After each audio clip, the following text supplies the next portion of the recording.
Hello friends, नमस्कार। स्वागत करती हूँ आप सभी का। रद्दी भी तौली जाती है तराजू में बिकने से पहले।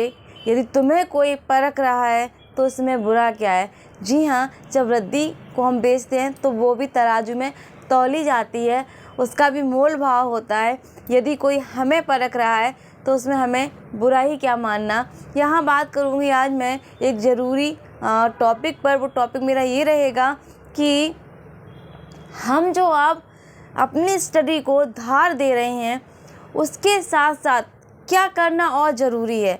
यानी कि मेरा जो समय था 21 वाला, जब मैं जॉब में नहीं थी, मैं फ्री थी, तो मैंने उस समय को भरपूर सदुपयोग किया। मुझे पता था कि ये जब मैं कहीं एज अ प्राइवेट जॉब करूँगी या मैं किसी काम में लग जाऊँगी तो मैं अपनी पढ़ाई को बिल्कुल समय नहीं दे पाऊँगी, क्योंकि घर भी संभालना है। बाहर यदि हम जॉब भी करेंगे तो जिम्मेदारियाँ बहुत ज़्यादा बढ़ जाती हैं और प्राइवेट संस्थान में जॉब करना आसान बात नहीं है। तो यहाँ पर बात करने वाली हूँ मैं कि मूल किताबों के साथ और हमें ऐसा क्या करना है ताकि हमारी मूल किताबें पढ़ी हुई मजबूत हो जाएं और चीज़ें बहुत अच्छे से दिमाग में बैठ जाएं।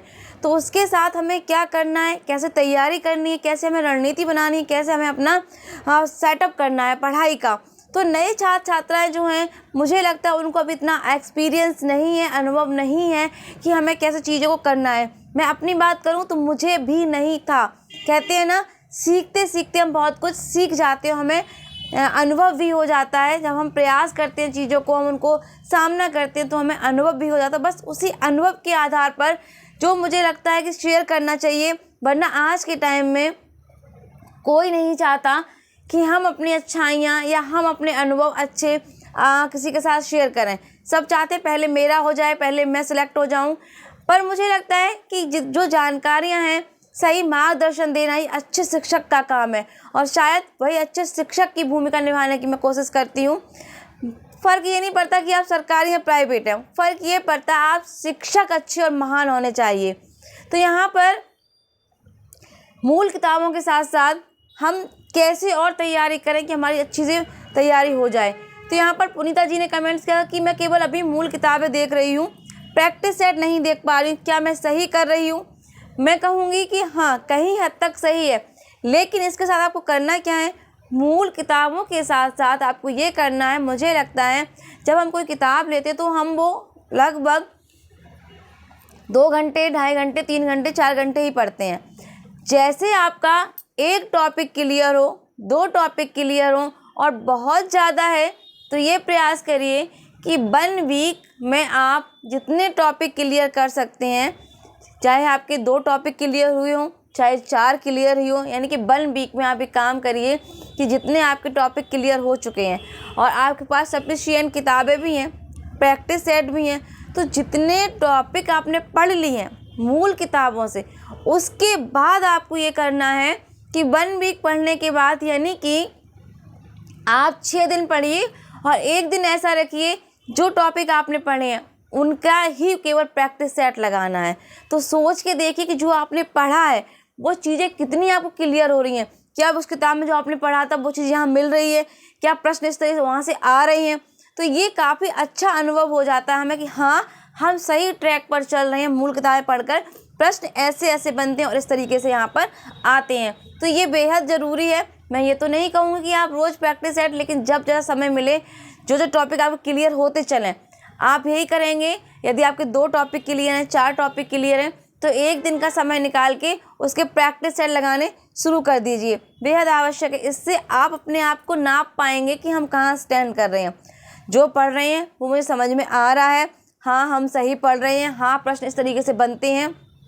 तो ये काम करना बेहद आवश्यक है।